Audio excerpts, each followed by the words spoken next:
Hello hello ভাই, বেলাটা একটু বেশি দিয়ে রাখবেন। আমরা যারা, আমাদের তো একটু বেলাটা বেশি লাগে, এটা উনিও জানেন, সকলেই জানেন।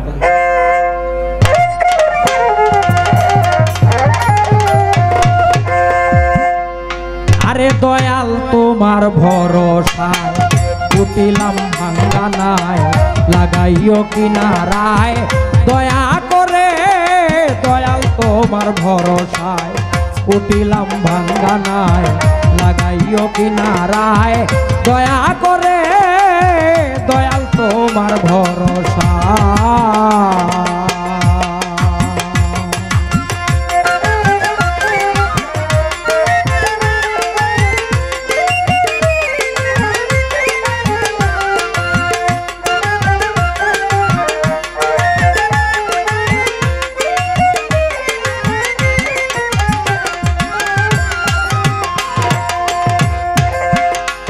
মুর্শিদ আকাশে কালো মেঘ দেখে ভয়ে কাঁপে প্রাণী।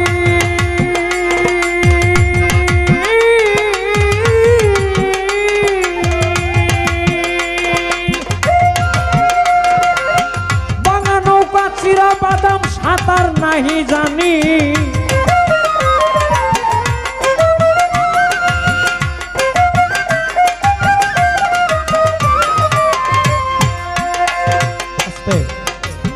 একটু কথা বলি ছোট করে। কোনো একজন ব্যক্তিকে, কোনো একজন ভক্তকে তার মা কিছু টাকা হাদিয়া দিল, সিন্নি দিল। আমরা মসজিদে মানত করি না, এইরকম ভাবে তার মা মানত করলো এবং তার ছেলের হাতে দিয়ে বলল, বাবা আমি এই টাকাগুলি মসজিদের জন্য মানত করেছি, এই সিন্নিটা তুমি মসজিদে দিয়ে আসো। এই ছেলে এই সিন্নির টাকা বা হাদিয়ার যে টাকাগুলা, এই টাকা নিয়ে চলে গেছে তার মুর্শিদের বাড়িতে। গিয়া তার মুর্শিদের কদমে টাকাগুলো নিবেদন করে বাড়িতে চলে আসছে। তার মা বলছে, বাবা টাকাগুলি কোথায় দিয়ে আসছো? কয়, মা আমার মসজিদ যেইখানে, আমার মসজিদ প্রত্যেকটা মানুষের জন্য, প্রত্যেকটা ভক্তের জন্য খাবা হলো তার মুর্শিদ। আর দুনিয়াতে যত মসজিদ করা আছে এইগুলি হচ্ছে খাবাগরের অংশ বিশেষ। গাড়ির মূল যেমন ইঞ্জিন, পৃথিবীতে যতগুলি মসজিদ আছে শরীয়তে ইবাদত করার জন্য, এদের ইঞ্জিন হচ্ছে মক্কা জাজিরাতুল আরবের মধ্যে যে কাবা শরীফ আছে সেটা। আর সেই কাবার কাবা যিনি, তিনি হচ্ছেন আপনার আমাদের সকলের আখা, নবিয়ে দুজাহান, নবিউল আম্বিয়া, হাবিবে কিবরিয়া, সাইয়্যিদুল মুরসালিন, রহমাতুল্লিল আলামিন, আহমদ মুস্তফা, মুহাম্মদ মুস্তফা, হুজুরে পুর নূর সাল্লাল্লাহু তাআলা আলাইহি ওয়াসাল্লাম। সেই নবী শরীয়তে তিনি মদিনায় আছেন, কিন্তু হাকিকতে তিনি প্রত্যেকটা ইমানদারের জানের চেয়েও অতি নিকটে অবস্থান করতেছেন। যার যার মুর্শিদ রূপে বর্জক ধ্যান করলেই তার স্বরূপ সাক্ষাৎ পাওয়া যায়। ওটা সূরাতুল আযাবের মধ্যে আছে। এটা বাউলের কথা নয়, আমাদের মুখের কথা নয়। আল্লাহ পাক নিজেই বলেছেন, আন-নাবিয়্যু আওলা বিল মুমিনিনা মিন আনফুসিহিম। আমার বন্ধু, আমার দুস্ত মুহাম্মদ সাল্লাল্লাহু আলাইহি ওয়াসাল্লাম প্রত্যেকটা ঈমানদার মুমিন ব্যক্তির জানের চেয়ে অতি নিকটে আছে। যে নবীজি মানুষের মধ্যে আছেন, প্রত্যেকটা মুমিনের জানের চেয়ে অতি নিকটে আছেন, তিনি যে দিলের মধ্যে বাস করেন, সেই নবীর প্রত্যক্ষ দিদার সাক্ষাৎ পেতে হলে মুর্শিদবিহীন পাওয়া যায় না। এই জন্য যে কাবার কাবা রসুল নিজেই, সেই কাবাকে দর্শন করতে গেলে আরিফ দেওয়ানের মতো একটা খাবার স্বরূপ যার যার ভক্তের প্রথম নিরিখে রাখতে হবে, ধ্যান করতে হবে। তিনির মাধ্যমে মূল মুর্শিদকে পাওয়া যাবে। এই দৃষ্টিকোণ থেকে ছেলে বলছে, মা আমার মুর্শিদ, আমার মসজিদ যেটা, সেই জায়গায় আমি আমার সিন্নিগুলো দিয়ে আসছি। তাহলে দয়াল আমি দুনিয়ার অন্য কাউকে চিনি না, তুমি আমার সব। আমি সাহায্য চাইলেও তোমার কাছে চাইব, আমার বলতে আর কোনো কিছু নাই। আমার যাহা কিছু ছিল সব তোমাতে সমর্পণ করেছি, এই জন্যই তো আমি তোমার দাসেরও দাস হয়ে আছি। আরে আকাশে কালো মেঘ দেখে দয়াল ভয়ে কাঁপে প্রাণী,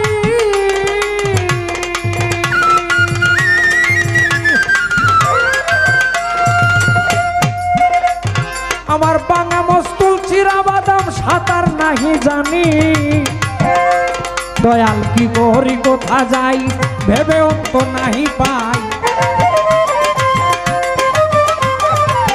কি করি কোথা যাই ভেবে অন্ত নাহি পাই, দিচ্ছি নামের দোহাই বারে বারে দয়াল তোমার ভরসায়, উঠিলাম ভাঙ্গানায় লাগাইও কিনারায়, দয়া করে দয়াল তোমার ভরসায়, উঠেছি ভাঙ্গানায় লাগাইও কিনারায়, দয়া করে বাবা আলিম চিস্তির ভরসা।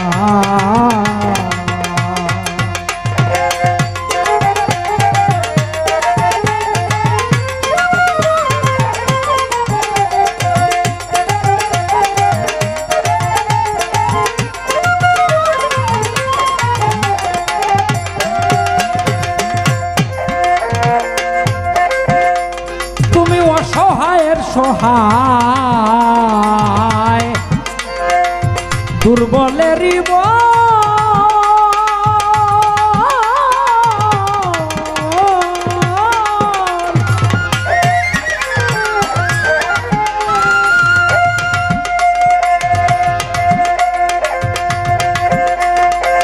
মমর হৃদে তব নাম একমাত্র সম্বল,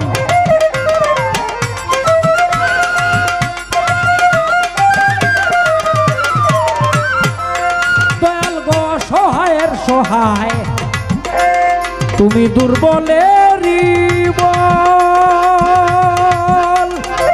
মমর হৃদে তব নাম একমাত্র সম্বল, আমি যদি ডুবে মরি কলঙ্ক তোমারি,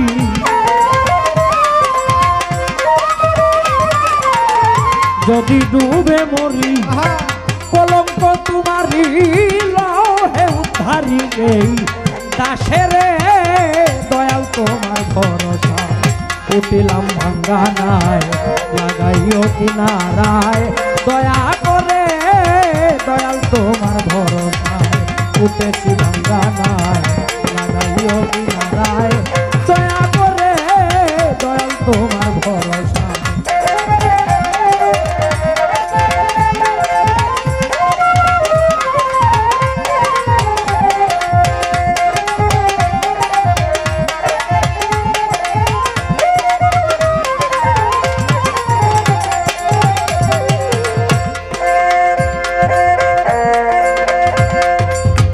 অনন্ত করুণাময়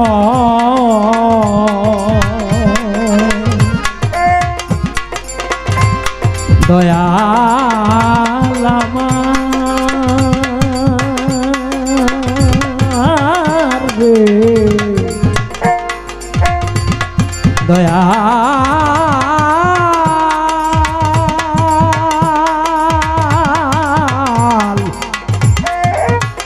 দয়াল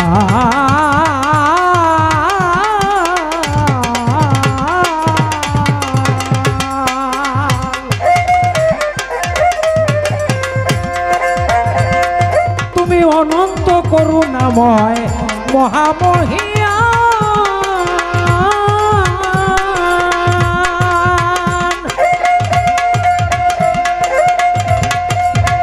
সমুদ্রে বাঁচিয়েছিলে সাতটাদেরই প্রাণ,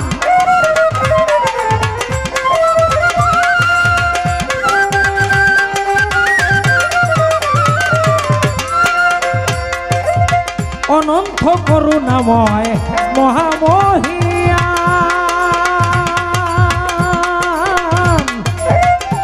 সমুদ্রে বাঁচিয়েছিলে সাতটাদেরই প্রাণ, বাউল অলিদ মিয়ায় কয় নাম শুনে ভরসা হয়, অধীন লিদ মিয়ায় কয় নাম শুনে ভরসা হয় কুলে নাও হয়ে সদয় আমারে দয়াল তোমার ভরসায় উঠেছি ভাঙ্গা নাই লাগাইও কিনারায় দয়া করে দয়াল তোমার ভরসায় উঠিলাম ভাঙ্গা নাই লাগাইও কিনারায় দয়া করে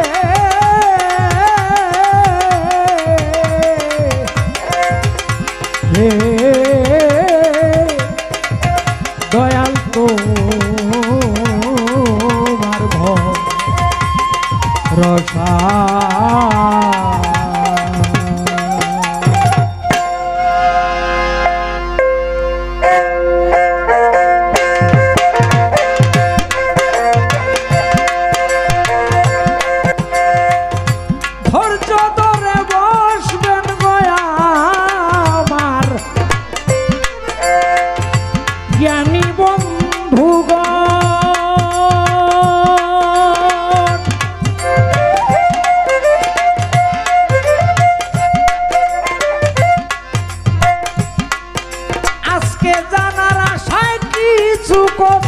দয়ালকে করব জিজ্ঞাসন রে অনাদির আদি তুমি রে দয়াল হও হে জগৎ স্বামী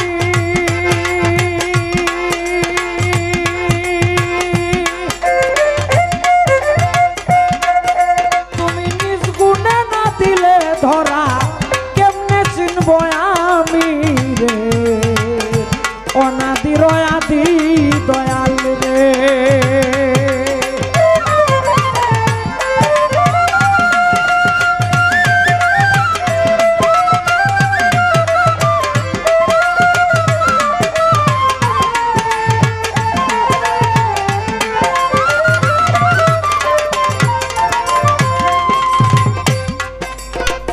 আজ আমার দয়াল আরিফ দেওয়ান আসরেতে বসা জানার জন্য দুটি কথা জিজ্ঞাসা করছি মনে নিয়ে আসা জবাব দিয়া পুরাইবেন আমার মনে রাখিনছ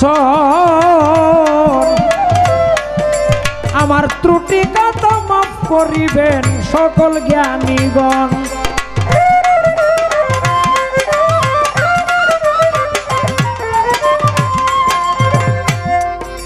আমি সর্বপ্রথম ভক্তি দিলাম এই আসরে আসিয়া দয়াল ভক্তি শব্দটা কোন ভাষায় হয় আজ দিবেন আমায় কইয়া কত প্রকার ভক্তি দয়াল শাস্ত্র মতে রয় আপনাকে যে ভক্তি দিলাম এই ভক্তির কি নাম হয়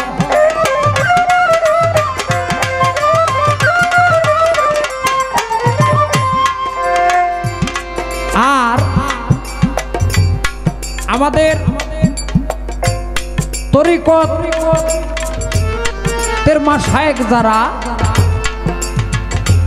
তিনিদের মধ্যে আহলে সুন্নাত ওয়াল জামাতের আলেম ওলামা এবং আরেকটি আছে বাতিলপন্থী এই দুই দলের মধ্যে একটি ফিতনা আছে বাতিলপন্থীরা বলতেছে মারেফতের ফকির যারা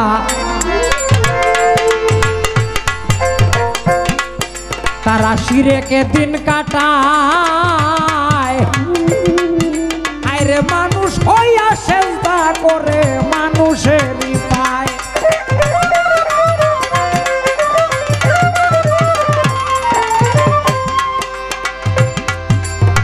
আমি কবিত্ব চন্দ্রটা ছেড়ে দিচ্ছি এই কারণেই কবিত্বের ভাষায় যদি বলি অনেকের হয়তো বা বুঝতে অসুবিধা হতে পারে না হয় আমার বুঝাইতে অসুবিধা হতে পারে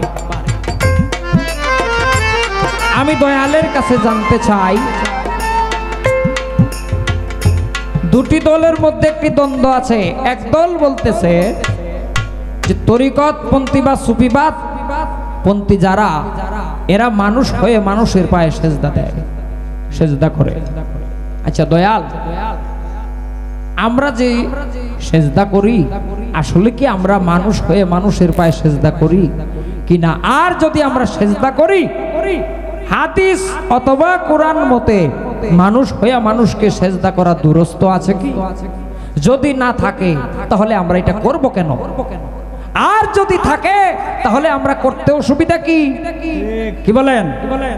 এই জন্য আমি আমার দয়ালের চরণে নিবেদন করছি, দয়াল সেজদার কি কোনো প্রকারভেদ আছে? যদি থাকে তাহলে সেজদা কত প্রকার এবং কি কি? সর্বপ্রকারের সেজদাই কি মানুষ হয়ে মানুষকে করা যায় না? ওর মধ্যে কোনো শ্রেণীভেদ বা ভাগ বিয়োগ আছে? আর আমি আপনাকে যে ভক্তি দিয়েছি আমি নিজে বোঝার জন্য, আমি আপনার প্রেমে অন্ধ বিশ্বাসে ভক্তি দিয়েছি দয়াল। আমি জানি যে গুরুকে ভক্তি দিতে হয় তাই ভক্তি দিয়েছি, কিন্তু আমিও ভাজন অজ্ঞান, ভক্তির মাহাত্ম্য আমার জানা নাই। এই জন্য আমি যে আপনাকে ভক্তি দিয়েছি এটা কোন প্রকারের ভক্তি, আর ভক্তির মধ্যেও কি কোনো প্রকারভেদ আছে? যদি থাকে তাহলে কত প্রকারের ভক্তি এবং কি কি? এইটুকুই নিবেদন আমার দয়ালের কাছে আজকের মঞ্চের প্রথমে আমি রেখে গেলাম আপনাদের উদ্দেশ্যে। আমি আশা রাখি সুন্দরভাবে এইগুলির বিচার বিশ্লেষণ মীমাংসা তিনি করবেন। আপনারা শুনে আশেকান যারা আছেন তাদের অন্তরে কিঞ্চিত হলেও শান্তি পাবেন ইনশাআল্লাহ।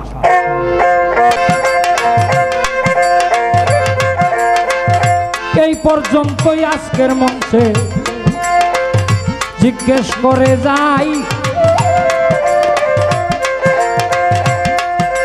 একটু অন্য তালে বাজাও এবার আমার যন্ত্রিক ভাই।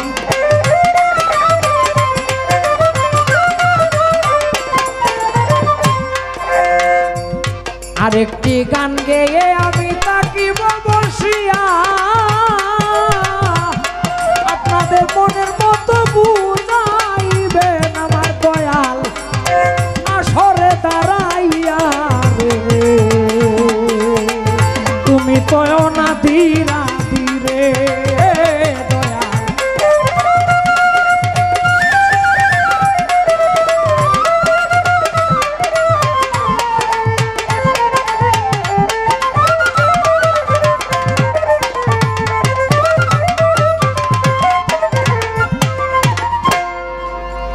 এখন অপেক্ষা আছি বিদায়ের পালা।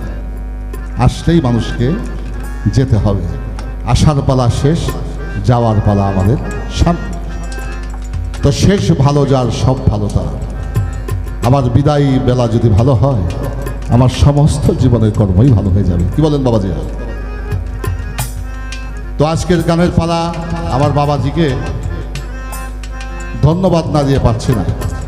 সামনাসামনি প্রশংসা করতে আমি শিখি নাই, কিন্তু আমি একটা বিষয়ে কৃপণতা করব না। এই ময়মনসিংহে যারা বর্তমান মোস্ট সিনিয়র পারসন, সম্মানিত ব্যক্তি বাউল শিল্পী আছেন, ছোট বড় বলি না, সবাই শিল্পী। আমার কাছে ছোট বড় নয়। আমার যে সন্তান আমি তাকে আমার চেয়ে বড় করে দেখি, এটা আমার দেখার বিষয়। কারণ আমি ভাবি এই ছেলেটি যদি প্রভু আমার ওরসে পৃথিবীতে না পাঠাইতেন আমি বাবা হতে পারতাম না। তাই বাবা শব্দটির জন্ম দিয়েছে আমার সন্তান, সে বিধে আমার সন্তান কি আমার কাছে শ্রদ্ধার বেশি। তো আমি জানি না বাবা তোমরা কীভাবে গান বাজনা করো। তো ময়মনসিংহের বহু গায়কের সাথে আমার গান হয়, নাম বলবো না। তুমি যে কাজটি করলে না সেই কাজটি তারা করে, ওইটা মূলত গুরু শিষ্য গান হয় না। আস্তে এই গানটাকে আমরা একতরফা করে ফেলেছি। শুধু শিষ্য প্রশ্ন করবে, গুরু তার উত্তর দেবে। বিষয়টা উল্টা। শিক্ষক মহাশয় যিনি শিক্ষক তিনি ছাত্রকে পড়ায়। এখন ছাত্র কি মাস্টারের পরীক্ষা দেয়? মাস্টার ছাত্রের পরীক্ষা দেয়? শিক্ষক ছাত্রের পরীক্ষা দেয়। এই প্রটোকল এবং প্রসিউট এটাকে আমরা একটু স্বার্থবাদী কিছু বাউলরা বানায় দিছি। খালি শিষ্যই প্রশ্ন করবো, গুরু আলী উত্তরই দেবে। এই বিষয়টা উলট পালট। কিন্তু বিষয়টা হলো ছাত্র যদি সুশিক্ষায় শিক্ষিত হয়ে গুরুর মনোরঞ্জন করতে পারে, মাঝে মাঝে গুরু শিষ্যকে পরীক্ষা করতে পারে। তবে কাজটি করবো কি করবো না এটা আমার বিবেচনার বিষয়। আমি করলে করতেও পারি, নাও করতে পারি। কিন্তু তুমি যে কাজটি করেছো আমি তোমাকে ধন্যবাদ জানাই এই জন্য যে প্রথম তোমার প্রশ্নের যে প্রসঙ্গ এটা অত্যন্ত চমৎকার। ভক্তি শ্রদ্ধা নিবেদন করে তুমি মঞ্চে দাঁড়ালে আমাকেই প্রশ্ন করলে বাজান আপনি জবাব দেবেন, এই ভক্তি শব্দটি কি বাংলা না ইংরেজি, ফার্সি না উর্দু? এটা কোন ভাষা? ভক্তি কয় প্রকার, এবং আমি যে আপনাকে ভক্তি দিলাম এই ভক্তি দেওয়ার প্রকারটা কি? এবং মানুষে মানুষে পায়ে সেজদা দেওয়া এক দল মানুষ এটাকে বেদাত, হারাম, বিভিন্ন ভাষায় তারা এটাকে কটূক্তি করে। আমি এই বিষয়ে হাদিস এবং কোরআনের আলোকে তার একটা সমাধান চাই, ব্যাখ্যা চাই। এই তো আপনাকে প্রশ্ন করেছে, কি বাজান? কত সুন্দর নীরবতা আপনাদের। কিন্তু যারা বন্দনা সঙ্গীত শুরু হওয়ার পরে চলে গেছে, আমি আমার ইন্নাল্লাহ সাবিল, আমি সবুর দিয়ে এটাকে ধৈর্য দিয়ে মোকাবেলা করেছি। তো তারা বাইরে যদি থাকেন তাদের জন্য একটা ধোলাই আমার কাছে আছে, তবে সেই ধোলাইটা আমি কাউকে বিষ খাওয়ায় মারতে শিখি নাই। আমি যদি কাউকে মারি তাকে দুধ খাওয়ায় মারি, আমি কাউকে বিষ খাওয়া হত্যা করতে শিখি নাই। আমি যদি কাউকে মারি আমার প্রেম দিয়ে, আমার ভালোবাসা, আমার অনুরাগ দিয়ে আমি তাকে দুগ্ধ পান করায় তাকে মারার চেষ্টা করব। এটা হেদায়েত আজকে আছে। আমি আলিম চিশতি বাবা দরবারে এসেছি, আমি কয়েক বছর যাবত আসি। আজকে হেদায়েতটি আছে একটা সম্প্রদায়ের জন্য, তারা একটু সজাগ থাকবেন। আমার প্রেমের মাধ্যমে আমি তাদেরকে অ্যালার্ট করার চেষ্টা করব, তাদেরকে সচেতন করার চেষ্টা করব। কিছুক্ষণ অপেক্ষা করতে হবে।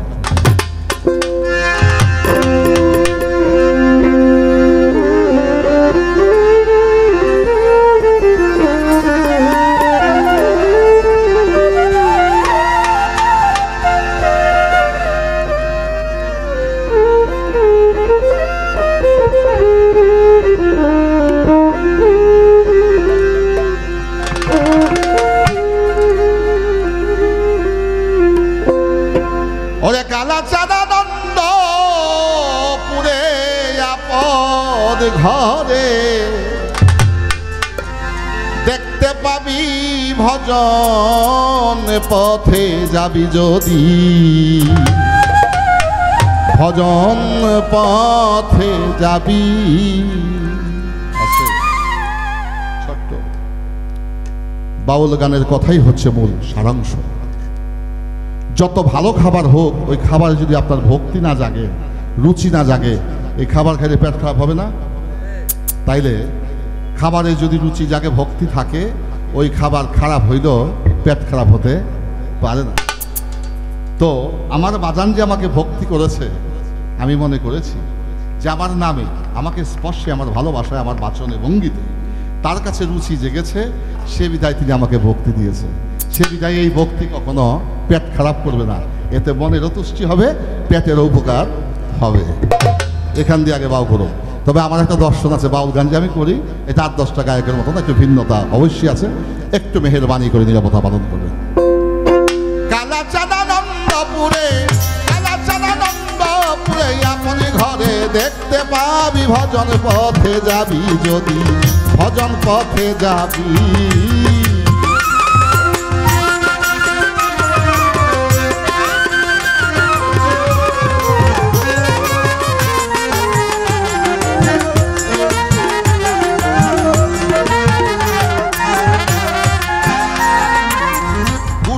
দুগ্ধে নদী শিখেলাও মৈথনের বিধি, প্রাপ্ত হবি সুধানিধি, খেয়ে অমর হবি রে তুই, খেয়ে অমর হবি। গুরুত্তরে দুগ্ধের নদী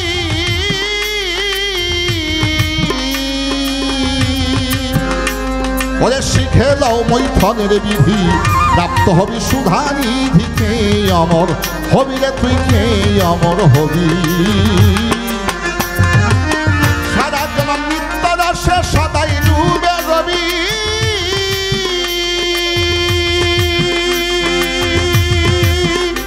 ভোলা ভোলা সে সদাই ডুবে রবি। ওজন মাত্র ভজন হলে, ওজন মাত্র ভজন হলে ভাগবন্ডকে অর্ধেক পাবি, ভজন পথে যাবি যদি, ভজন পথে যাবি।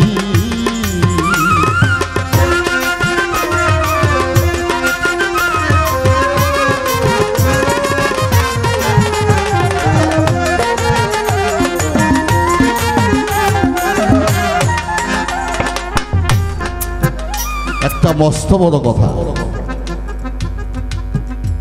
আল্লাহ নামাজ পড়তে বলেছেন, রোজা রাখতে বলেছেন, অর্থ থাকলে যাকাত দিতে বলেছেন। তার চেয়ে অধিক থাকলে তাকে হজও পালন করতে আল্লাহ নির্দেশ দিয়েছেন। আল্লাহর বাক্য রক্ষা করা আমাদের জন্য ফরজ না, কিন্তু গুরুত্বের বিষয় আসবে, খুব গুরুত্ব দিয়ে কথাটি শুনতে হবে। ফরজ বাক্য তরফ না করা পর্যন্ত বাজান হবির কখনো বন্ধু হওয়া যায় না, বান্ধায় সীমাবদ্ধ থাকতে হয়, বান্দা কখনো বন্ধু হতে পারে না। আস্তে বৃদ্ধ বাবা সন্তানকে ডাকিয়া 10টা টাকা হাতে দিছে, পকেট থেকে বাহির করিয়া। পিতায় বলে, যারে যারে সন্তান বাজার থেকে আনতে হবে পান, আনতে হবে চুন সুপারি।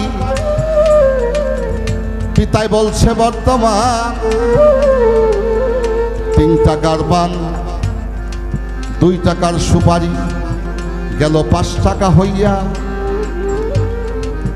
আর 2 টাকার আনতে হবে চুন। সন্তানকে বলিল রাখিয়া। সন্তান এবার পিতার কাছে বলিতে লাগিল, তোমার 8 টাকার 60 টাকার সদাই হইয়া গেছে, আর 3টা টাকা দিয়া কি করিব আমায় তুমি বলো।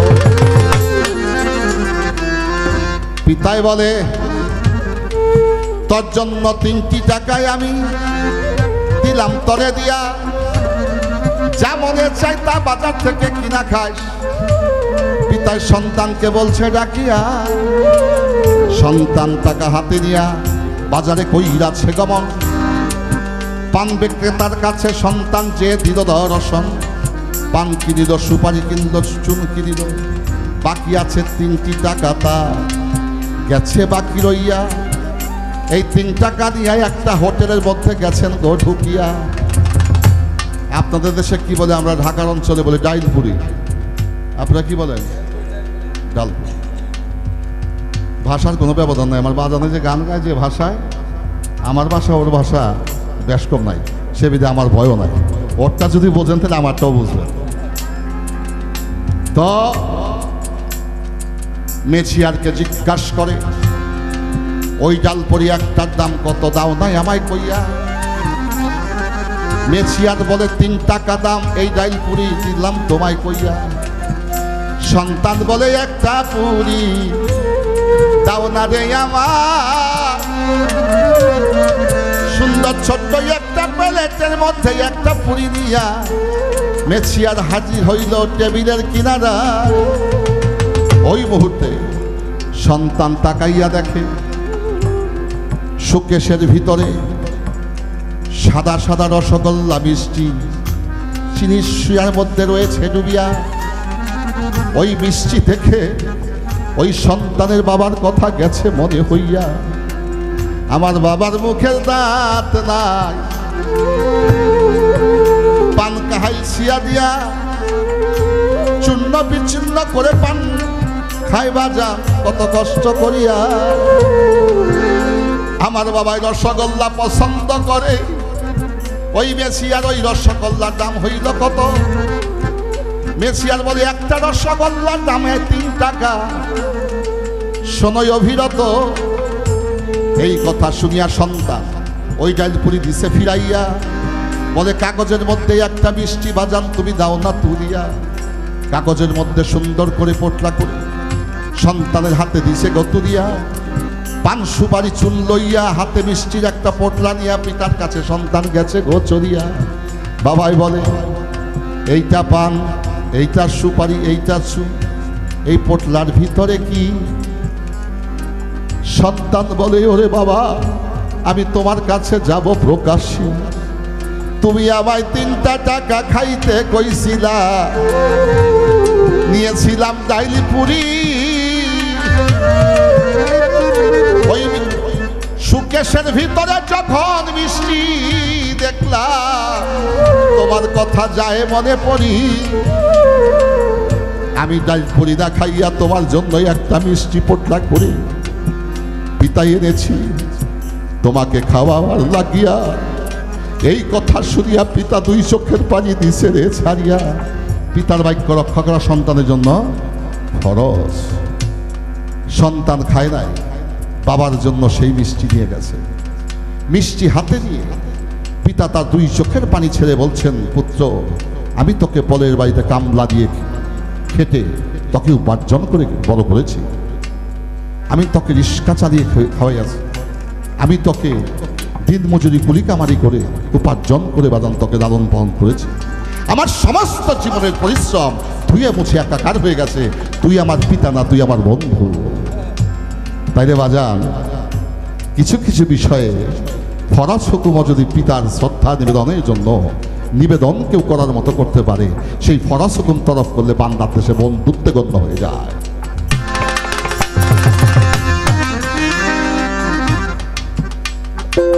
ত্যায্য করে বেধের বিধি, তোমার গুরুকে বানাইয়া নিধি। এবার অনুমান সার নিরবধি, বর্তমান কর দাবি বাজার, বর্তমান কর দাবি। ত্যায্য করে বেধের বিধি,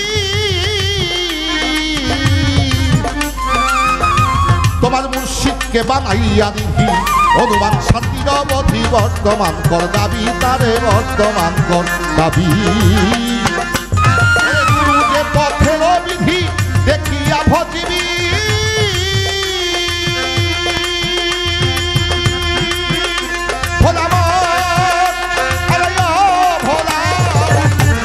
পথের বিধি দেখিয়া ভজিবি। আর এক বিন্দু অবিশ্বাস হইলে, এক বিন্দু অবিশ্বাস হইলে নিজের কপাল নিজে খাবি। ভজন পথে যাবি যদি, ভজন পথে যাবি।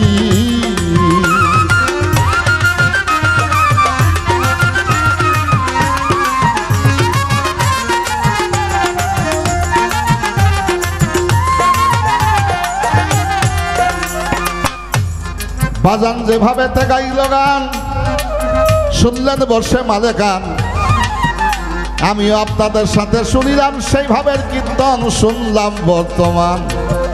গানের প্রসঙ্গ নিয়া যাচ্ছি সবাই গান গাহিয়া, নীরবতা পালন কইরা করিবেন শ্রব।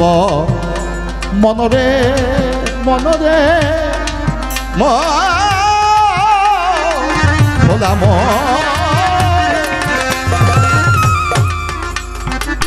আর কিরে তো স্বর্গ নরক, যার যার মুর্শিদ হয় নরক নিবারক। হংসের মতো কইরা পরক, নিচ্ছে রেখি খাবি রে তুই, নিচ্ছে রেখি খাবি। আর কিরে তোর স্বর্গ নরক, যার যার গুরু হয় নরক নিবারক। হংসের মতো কইরা পরক, নিচ্ছে রেখি খাবি রে তুই, নিচ্ছে রেখি খাবি। চান্দর বেশে বলে জলা গুণের ঘাটে যে দিদি যাবি।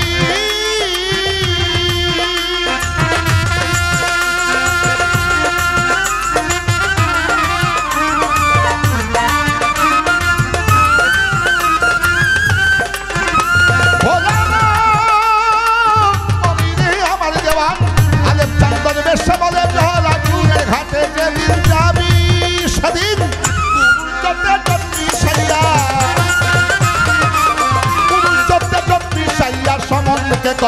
না দেখাবি, ভজন পথে যাবি যদি, ভজন পথে যাবি। এমন ঘরে দেখতে পাবি, ভজন পথে যাবি যদি, ভজন পথে যাবি।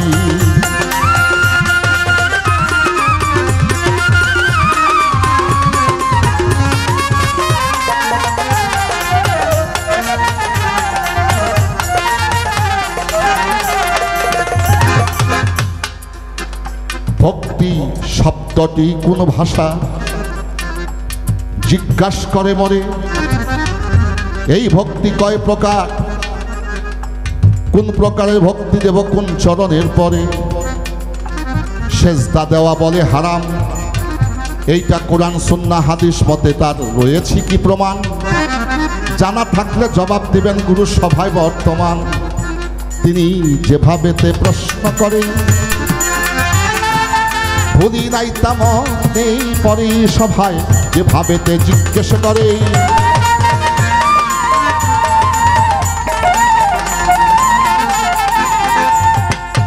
সার সংক্ষিপ্ত বক্তব্য। ভক্তি শব্দটি বাংলা, নমস্তে হলো সংস্কৃত, সেজদা হলো আরবি। আর বাংলায় যদি বলি সহজ বাংলা, আত্মনিবেদন। কি? আত্মনিবেদন।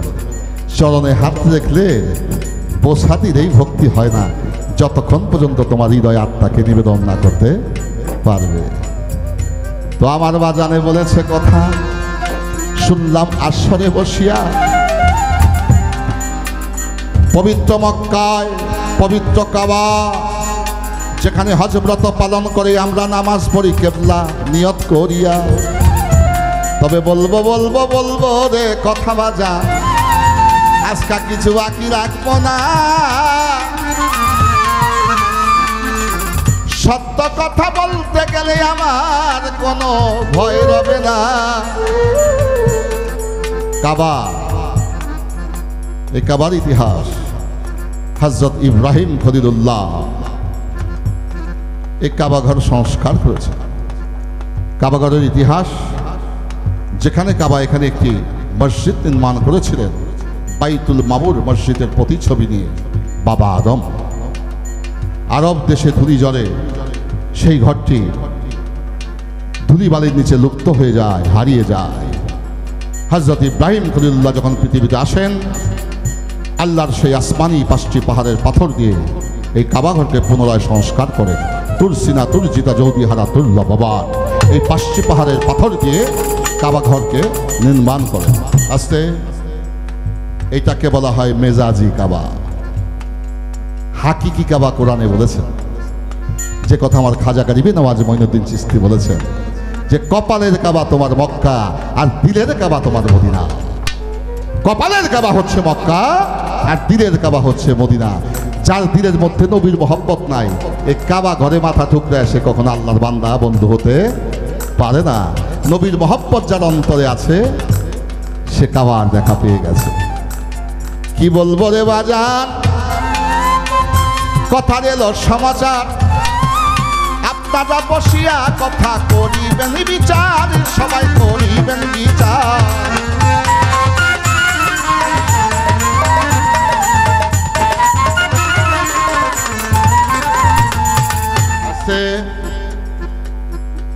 আমার আলিম বাজান, এখন এই এলাকার প্রসঙ্গে আসে। দূরবীন সবাই, এটা বেশি দূরে না, আমাদের কাছাকাছি তারা থাকে। আমরা যারা পীর মুর্শিদের পাইরবি করি তাদেরকে খুব একটা পছন্দ করে না, আছে না বাজান? আছে। তারা কারা? নবীর আহলে বায়াত। আহলে বায়াত বলতে কি বুঝি? মাওলা আলীকে বুঝি, ইমাম হাসান হুসাইনকে বুঝি, জয়নাল আবদিনকে বুঝি, নাকি বাবা? এই 12 ইমাম 14 মাসুমকে আমরা বুঝি আহলে বায়াত। তো যারা এই পাক পাঞ্জাতনে ইমাম হাসান নবীর দৌহিত্রকে হত্যা করেছেন বিষ প্রয়োগের মাধ্যমে, যারা ইমাম হুসাইনকে কারবালার প্রান্তরে শহীদ করেছেন, তারা কি বাজার নামাজ বলেই মুসলমান হইবনি? হবে? যারা ইমাম হোসাইনকে কারবালার প্রান্তরে শহীদ করে তাড়াতাড়ি কাম শেষ কর, আসরের নামাজ কায়দা হয়ে যায়। আরে নামাজ রে, মানুষ হত্যা করে, নবী দৌহিত্রকে হত্যা করে যারা নামাজ পড়েন, ওই নামাজে আল্লাহ কখনো খুশি হইতে পারে না। কারণ আল্লাহ নবী বলেছেন, জান্নাতে সর্দার হবে ইমাম হাসান এবং হুসাইন। সর্দারকে হত্যা করে তুমি জান্নাতে ঢুকবা। মূলত আমরা সুফিবাদ লোকেরা, এই জান্নাতও আমাদের প্রসঙ্গ না, দোজখও প্রসঙ্গ নয়, আমাদের প্রসঙ্গ। আল্লামা ইকবাল বলেছেন, দিয়ে দাও তোমার সেই সোয়াব, সেই জান্নাত, যাহার জন্য পৃথিবীর মানুষ ইবাদতে মশগুল, লোভে বশীভূত হয়ে। আমি চাই না সেই জান্নাত, আমাকে তুমি সেই জিনিস দান করো, আমি যেন তোমার প্রেম রহস্যে ডুবা থাকতে পারি। আমরা সেই প্রেমে ডুবে থাকার লোক, আহলে বায়তের লোক। আমরা নবীর প্রেমিক, আমরা আহলে বায়তের প্রেমিক, পীর মুর্শিদের প্রেমিক। আমরা সেই প্রেম নিয়ে আমরা দোজখেও ভয় পাই না, জান্নাতেরও আশা করি না। এবার হাদিস কোরআন মতে তার কি রয়েছে প্রমাণ? জানা থাকলে জবাব দিবে গুরু সভায় বর্তমান। হাদিস দিয়া বাজানের এই কথাটাই আগে করব পরিষ্কার। আপনারা বসিয়া শুনবেন যতই আছেন জ্ঞানী শ্রোতা সভারই মাঝা। মিশকাত শরীফ একটি হাদিস যাহা দেওবন্দ মাদ্রাসায় পড়ানো হয়, মিশরের মাদ্রাসায়ও পড়ানো হয়, যাহা দিয়ে মুফতি মাওলানা হয়। যে কিতাবের প্রথম কিতাব হচ্ছে মিশকাত শরীফ, শেষ কিতাব হচ্ছে বুখারী শরীফ। এবার আসেন এই মিশকাত শরীফের 396 পৃষ্ঠা, পৃষ্ঠা নাম্বার 396। আল্লাহর একজন সাহাবী ছিল, রাত্রি গভীর কালে স্বপ্নে দেখিতে লাগলো আমার দয়াল নবীজি রে। রাত্র গভীর কালে স্বপ্ন দেখিল সাহাবী। কি স্বপন? আমার দয়াল নবীকে দেখিয়া তার সর্বঙ্গে সেজদা করতে লাগলো সাহাবী। অতি মহব্বত করিয়া সর্বঙ্গে সেজদা করতে লাগলো। স্বপ্ন যুগে এই কর্ম করিয়া স্বপ্ন যখন ভঙ্গ হলো, ঘুম তার গেল ভাঙ্গিয়া। সাথে সাথে মসজিদ নবমীর দিকে করেছে গমন। নবী আমার মসজিদ নবমীর বারান্দায় বসে আছে আসন করিয়া গ্রহণ। নবীর কাছে আস্তে আস্তে গেল গোচরিয়া, বলে নবী গো, আজ গভীর রজনীতে একটি স্বপ্ন আমি দেখেছি, আমি আপনার কাছে বলার জন্য এসেছি ছুটিয়া। বলে কি স্বপ্ন দেখেছ? রাত্র গভীর নিশীথকালে আমি আপনাকে স্বপ্নযোগে কইরাছি দিলাম। শোনেন শোনেন অগই আমার দিনের পয়গাম্বার, আপনার সর্বঙ্গে আমি সেজদা করেছি, আমি আপনাকে জানাই। আমার নবী বলছে স্বপ্ন দেখেছ, কল্পনাতে দেখেছ, বাস্তবে তুমি তা কর্ম করো, তোমাকে শুধাই। স্বপ্ন তুমি যা করেছো বাস্তবে তুমি তা করে ফেলো। আমার দয়াল নবীর পবিত্র অঙ্গ ভক্ত লইছে ধরিয়া সর্বঙ্গে সেজদা করতে লাগলো, তুই চোখের পানি ছাড়িয়া। এখানে তার ব্যাখ্যা এলো, মুহাম্মদিনু, তুমি যে মানুষের কাছে পাও, যার কাছে পাও, তাকে তুমি সেজদা করতে পারো। তবে সেজদার প্রকার রুকু সেজদা, তাজিমি সেজদা, শুকুরি সেজদা। শুকুরি সেজদা আল্লাহর জন্য, রুকু সেজদা মকরম হবে যেটা করে নাই। আর তাজিমি সেজদা হচ্ছে সম্মানপূর্বক সেজদা।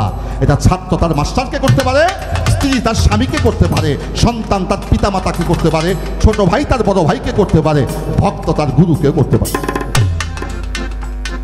এটা কি ইনডাইরেক্ট রেখে গেলাম বাবা। এই প্রথম শক্ত যদি দেই, প্রথমে অ্যান্টিবায়োটিক প্রয়োগ করা ঠিক না। যদি প্যারাসিটামলে জ্বর যায় তাহলে এইটা দিয়ে জ্বর তাড়ানোই বালা। আর যদি মনে করি যে অ্যান্টিবায়োটিক ইনজেকশন বা ক্যাপসুলের প্রয়োজন, এটা প্রয়োজন সাপেক্ষে ওটা দেওয়ার চেষ্টা করবো, ওইটার ব্যবস্থা আছে। এটা একটু ইনডাইরেক্ট বললাম, ডাইরেক্ট তার ব্যবস্থা আছে। শীতল চরণ, রাঙ্গা চরণ, অভয় চরণ হয়, যুগল চরণ আছে গুরুর চরণের বলিব বিষয়। শীতল চরণে আশ্রয় নিলে তাপিতঙ্গ তার হইয়া যায় শীতল।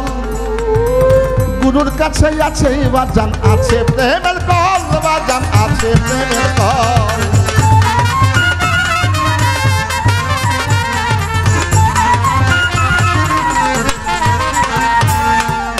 অভয় চরণে নিলে আশ্রয়, ভক্তে থাকবে না কোনো ভয়। জন্ম মৃত্যু এই জগতে তার হইয়া যাবে লয়। যুগল শব্দের অর্থ দুই, দুইটি চরণ গুরুজির আছে ব্যবহার। জানতে হবে সেই পদ্ধতি, জানতে হবে তাহার ব্যবহার, বা তাহার ব্যবহার।